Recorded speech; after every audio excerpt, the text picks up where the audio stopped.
right, man. You know, people always talk about additions, to a team that should make them better. But sometimes you got some guys on your team that's stopping you from really reach the potential that you need to reach as a team. And I think the Pistons need to get rid of Bagley, Stewart, and Killan Hayes to kind of boost them a little bit. And I'm gonna speak on it, but let's talk on it. Well, let's chop it up on it. Thumbs up the video, share the video, subscribe to the channel. Next subscribe button is the bell icon button. Check out Detroit Pistons Talk playlist for more videos like this. And yeah, a lot of people think, oh, it's a young team, they got a lot of young pieces, and maybe they don't need to draft somebody, else and add another young piece. In my opinion, the 2020 draft was a complete bust, flat out. Sadiq Bey is doing well in Atlanta. I said before the season when before they got Bojanovic, or we knew they was gonna put Bojanovic in front of them, and Troy Weaver is good for that. From getting the player in oversaturating or pushing them in front of their young players. I mean, if you're gonna win less than 20 games, or you're gonna be around the 20 game mark, at least have 20 wins and let young guys get experience. He did it with Jeremy Grant. He let him kind of saturate or push out Sadiq Bey with a bunch of shots. He did it with James Wiseman and Jalen Duren. And like I said before, he might be on borrowed time, dude. I said the other day, the two things I seen on Piston Power that he might lose his job. I think he on borrowed time, bro. I think it's just a matter of time before he get fired, and in time Gore's go pay somebody with big money or get somebody else. I just honestly think that he on borrowed time. The coaching search is kind of what solidified it for me, but obviously that's another story for another day. We already spoke on that. But yeah, man, some of these dudes that he trying to force in that lineup is hurting them, dude. Like Isaiah Stewart, at the end of the day, he ain't a stretch 4, he ain't a 5, he ain't a stretch 5, he ain't a 3. A lot of people say, oh, maybe he could play the 4 position. Dude, I ain't the smartest dude in the world, and I ain't got the highest basketball IQ or IQ in general in the world. But I do know his feet too heavy to get out there and defend guys on the wings.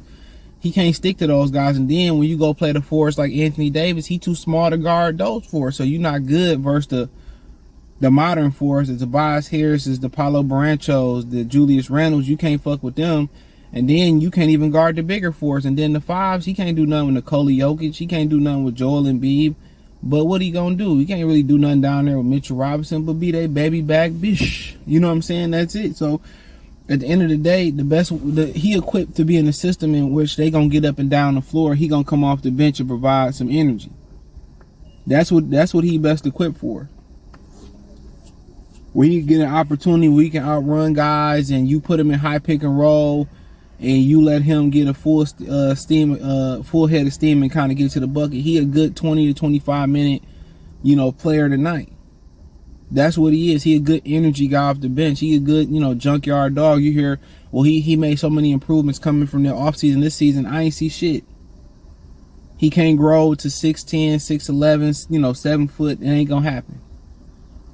So you forcing him in the lineup continues to, especially in the starting lineup, you force him to the starting lineup continues to give validity into the statement that they can't stop nobody. You know what I'm saying? We can't stop nobody. And of course, in your last lot of defense at the center position is Isaiah Stewart. You ain't gonna stop nobody. Just sorry. And then he at the 4 position, and he can't stay in front of nobody. He get cooked. People, so he get 10 and 10. Man, fuck them numbers. Excuse my language. I've been a little bit belligerent the last couple of days, but man, fuck them numbers. Look at the games. He's a good hustler off the bench. Somewhere else. You look at Marvin Bagley, came had some 2020 games, and people didn't look at it. He fresh, he been resting, he been healing, right? Everybody else kind of beat down, and you know what I'm saying, from the season, and then he came back to earth. He came back down, and what you get there, you get a guy who ain't nothing but Jahlil Okafor. A little bit more athletic than that. He can't stop nobody at the rim. Once again, it's a common theme amongst these two players. He can't stop nobody from getting a shot at the rim.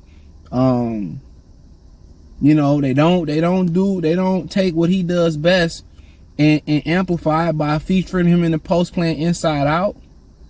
He's a tremendous rebounder, but that's it. You can't count on him for durability. You can't count on him for reliability because he ain't got no durability. Yeah, he can get some rebounds, but he can't stop nobody at the rim.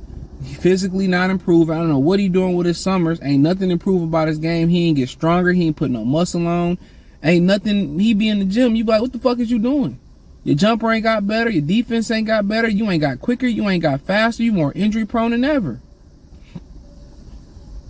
It's a waste of time. Durn should be getting those minutes. It's a waste of sleeping, slacking time. It's a waste of time. And if you gonna play, and he not a power forward, let's stop saying that. He's a center. Even that power forward, same thing with Isaiah Stewart. Okay, yeah, he can provide a little bit of more resistance against the Anthony Davises and stuff of that nature, but he can't stay in front of nobody. He gonna get cooked. He gonna get souffled, air fried, toaster, oven baked. You know what I'm saying? He gonna get toasted, regular toaster baked or toasted. He gonna get simmered. He gonna get, pan fried. He gonna get oven baked, oven roasted, rotisserie chickened. You know what I'm saying? Whatever you got, crock pot, Instapot, thotty thot pot, or however you want to cook. Patty cake baker, man, he gonna get cooked. And if you got somebody at the center position and they can't stop nobody at the rim, you'll have a tough time, bro. He better be Nikola fucking Jokic everywhere else. He better be able to shoot. He better be able to pass. He better be able to bring it up the flow. You got to get that resistance at the rim. You got to get that resistance at the rim. It's imperative. And then you talk about Killan Hayes. Every time you pair him with somebody in the starting lineup, he hurt them. They numbers start coming down. They numbers start. No, they shit don't go up. They go do do do do do. They shit go down. Whoever he play with, he's a cancer to them. And Troy Weaver gonna die with this lie. He gonna be fired. Him and Killan and Marvin, Bagley, and Stewart gonna be in the unemployment line together. I need $1. $1 is what I need. Him and low sodium beef stew. No disrespect, it's just wordplay, but hey, it is what it is. Niggas say, I see that nigga in the streets, I'm gonna whoop his ass. Go ahead. It is what it is. You can whoop my ass, but you will never be a starting caliber player in this league, brother. Oh, imagine him and Killan Hayes in the G League. Well, you think they could take Bagley? You think they could take a G League team to the championship? Y'all really think that? But Killan Hayes, whoever you put him with, the dude, you can see subtle improvements for a minute, and then the NBA see tape, and then they stop them improvements. And then, he have a good stretch, and Troy Weaver around here beating his chest. Well, I told you, it just took some time. And yeah, all right. Motherfucker, a couple games later, a day later, he went right back to game over. Whoever you put him with, he hurt them. He ain't good with nobody in the backcourt. It's better if you just go out there 4-on-5. He just the backcourt by himself. Still scared of contact. Still can't shoot. Still got not a confident dribble.